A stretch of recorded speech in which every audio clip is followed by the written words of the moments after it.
अस्सलामुअलैकुम नाजरीन, बॉलम 159 के पार्ट 2 में खुश आमदीद। काई कबीले में रात के वक्त उरहान सिपाहियों से कहता है, अब से हर रात मुहाफिजों और सिपाहियों के दरमियान बातचीत होगी, खास करके ऐसी रातों में हम ज्यादा मोहतात होंगे। ये कहते साथ ही वो आग वाला तीर एक तरफ छोड़ देता है और मजीद कहता है, जब तीर दूसरी तरफ मौजूद सिपाहियों के पास जाएगा तो वो जवाब देंगे। कुछ देर के बाद एक तीर उनके सामने आ लगता है, जिसे देखते हुए उरहान कहता है, अगर वो जवाब ना दे तब हमें मालूम होगा कि वो कबीले पर हमला करने वाले हैं। ये कहते साथ ही उरहान सिपाहियों के साथ आगे बढ़ता है। खाने की मेज पर गुंदोसा एल्चम से कहते हैं, होलोफेरा का वजूद तुम्हारे सुकून में खलल डालता है। यह सुनकर एल्चम होलोफेरा की जानिब देखने लग जाती है। पास ही में गोंजा को परेशान देखकर अलाउद्दीन पूछता है, गोंजा क्या हुआ, तुम परेशान लग रही हो? तो गोंजा कहती है, मैं अपने अंदर एक खालीपन महसूस कर रही हूँ, काश ऐसा ना होता। अलाउद्दीन उसे हौसला देते हुए कहता है, सब ठीक हो जाएगा गोंजा, परेशान ना हो। इसलिए में उस्मान साहब बाला हतून के साथ सरदार खेमे से बाहर आते हैं और सलाम के बाद सब बैठ जाते हैं। उस्मान साहब कहते हैं, हमने फितने पर काबू पा लिया है, मेरे रब का शुक्र है कि हम दोबारा साथ हैं। सब झूठ, बोहतान, हसद और लड़ाई के बाद इश्क की फतह हुई है। मेरा बेटा अलाउद्दीन और मेरी बहू गोंचा,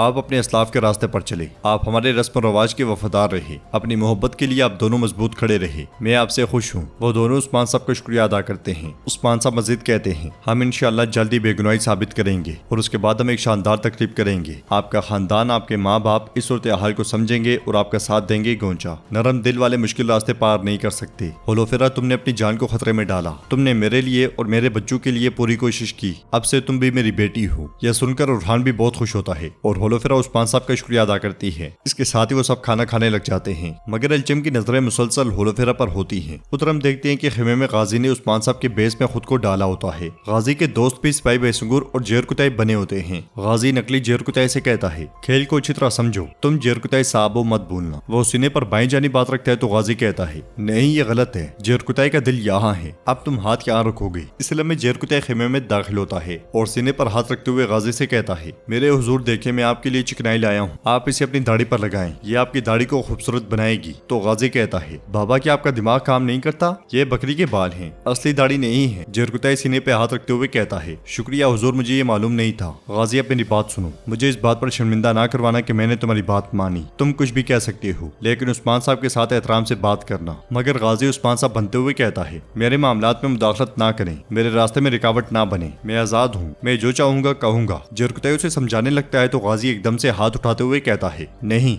नहीं जेरकुताई साहब, अब मेरी नजरों से हट जाओ, सिपाहियों से मेरे खेमे से ले जाओ। गाजी के दोस्त आगे बढ़ते हैं तो जेरकुताई एकदम से कहता है, रुको रुको, ये कौन है? जवाबन गाजी कहता है, भाई सुंगुर। जेरकुताई दूसरे को देखकर पूछता है, और ये? जवाब में गाजी कहता है, ये आप हैं। जेरकुताई उसे देखते हुए कहता है, क्या ये मैं हूँ? गाजी कहता है, जी बिल्कुल। ये सुनकर जेरकुताई नकली जेरकुताई से कहता है, अपने चेहरे का अच्छी तरह ख्याल रखो, जाहिरी शक्ल सबसे अहम चीज होती है। गाजी, अपने बाबा को शर्मिंदा ना करवाना। ये कहते साथ ही जेरकुताई चला जाता है और गाजी आईने के सामने जाकर दाढ़ी पर हाथ फेरने लग जाता है। नाजरीन, इसके बाद हम देखते हैं सरदी बाजार में सरदार याकूब गोंजा के जहेज का सामान देख रहा होता है और एक रुमाल उठाकर गमगीन होते हुए बैठ जाता है। फिर उसे सूंघते हुए कहता है, ओ मेरी बेटी की खुशबू। साथ ही उस लम्हे को याद करता है जब उसने गोंजा को पीटा था। इस ख्याल के बाद सरदार याकूब कहता है, तुमने मेरे हुक्म की नाफरमानी की, तुम मेरे साथ ऐसा कैसे कर सकती हो बेटी? मुझे तुमने किस इम्तिहान में डाल दिया? क्या मैं हमेशा के लिए तुम्हें बांध के रख रहा था? इसी दौरान मेहमद आता है और ये मंजर देखकर कहता है, ऐसा ना करें बाबा, यह आपकी गलती नहीं है, परेशान ना हूँ। जवाबन सरदार याकूब कहता है, मैं कैसे परेशान ना हूँ मेहमद, मेरी गोंजा, मेरी गुलाब की खुशबू वाली बेटी अपने बाबा की दुश्मन बन गई है। उसने कहा कि अब से आप मेरे बाबा नहीं हैं। यह सुनकर मेहमद कहता है, बाबा इसमें गोंजा का भी कसूर नहीं है, अलाउद्दीन ने उसे बेवकूफ बनाया, काइयों ने मेरी बहन को हमारे खिलाफ कर दिया है। तो सरदार याकूब कहता है, उस्मान इसकी कीमत अदा करेगा, मेरी बेटी को ले जाकर उसने मेरी साख तबाह कर दी, वो मुझे इसकी कीमत अदा करेगा। ये कहते साथ ही सरदार याकूब रुमाल अपने पास रख लेता है। काई कबीले में जेरकुताई उस्मान साहब के पीछे आकर खड़ा हो जाता है और बुलंद आवाज से कहता है, दस्तूर उस्मान साहब। यह सुनकर उस्मान साहब समेत सब हैरान रह जाते हैं और उस्मान साहब पूछते हैं, जेरकुताई क्या हुआ? जवाबन जेरकुताई सामने इशारा करते हुए कहता है, हुजूर उस्मान साहब। जब उस्मान साहब सामने देखते हैं तो दो नन्हे बच्चे सिपाही के बेस में सामने आते हैं। वो अदब से खड़े हो जाते हैं और गाजी अपने दो मुआवजों के साथ आगे बढ़ते हुए कहता है, अस्सलामु अलैकुम। बच्चों को इस तरह से देखकर सब बहुत खुश होते हैं, मगर अलजन और जेरकुताई परेशान होते हैं कि गाजी कहीं कुछ बुरा ना कह दे। उस्मान साहब सीने पर हाथ रखकर उसके सलाम का जवाब देते हैं और गाजी उस्मान साहब की तरह कहता है, काफिर दुश्मनों ने हमें घेर लिया है, है। जेरकुतई सुगौत के उफक पर इलामात जाहिर होने लग गई हैं। लगता है दोस्त और दुश्मन मुत्तहिद होकर हम पर चढ़ाएंगे। तो नकली भाई सुंगुर कहता है, मेरे हुजूर हम सिर्फ चंद एक हैं, हम उन दुश्मनों से कैसे निपटेंगे। यह सुनकर गाजी कहता है, नहीं मत करो, मत कहो ऐसा। हमने कई बार कलील तादाद होने के बावजूद दुश्मन को शिकस्त दी है। क्या हमारी कोशिशें और दिल गजा की आग से खाली हो गए हैं जो वो हमारी जानें लेंगे। सिपाहियों मजबूत रहो और अपनी तलवारें निकालो। ये मंजर देखकर सब बहुत खुश होते हैं और हंसते हुए साथ साथ कहते हैं, माशाल्लाह माशाल्लाह। गाजी तलवार लहराते हुए मजीद कहता है, मैं अपने अबाओ अजदाद और गौस की रूह की कसम खाकर कहता हूँ कि वो दिन करीब है जब हम मेगाजा और बुरसा के दरवाजे पर खड़े होंगे। अल्लाह अकबर, अल्लाह अकबर। अल्लाह अल्लाह कहने वाले गाजियों के लिए अल्लाह अकबर। खूनी तलवारों से शहीद होने वाले शोहदा के लिए अल्लाह अकबर। उन माओं की मोहब्बत के लिए जो हमारी फतह की दुआएं कर रही है, अल्लाह अकबर। जेरकुतई भी जोश में अल्लाह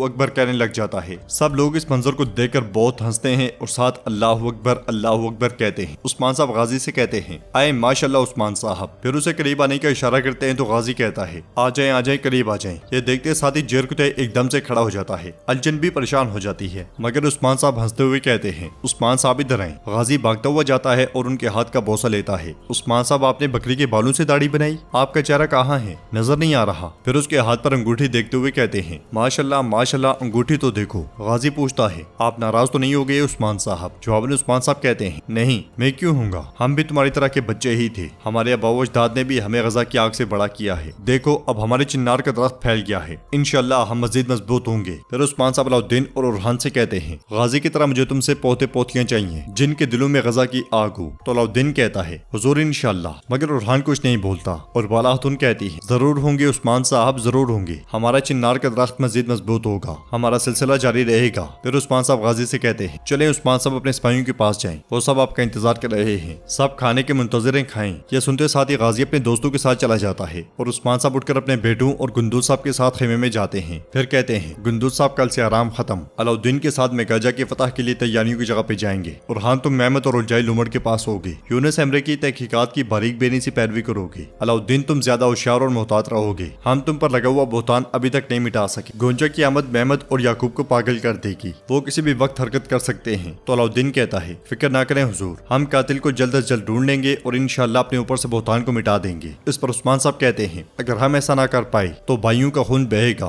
आज तो रुकावट बन गए, लेकिन आने वाला कल क्या लाएगा कुछ नहीं कहा जा सकता। और नाजरीन, इसके साथ ही एपिसोड भी इख्तिताम पजीर होती है। अगर आपको ये वीडियो पसंद आए तो वीडियो को लाइक करें, चैनल को सब्सक्राइब करें और बेल आइकन पर लाजमी से क्लिक कर दें। इंशाल्लाह मिलते हैं नेक्स्ट वीडियो में, तब तक के लिए रखें अपना और अपनों का बहुत ज्यादा ख्याल। अल्लाह निगहबान।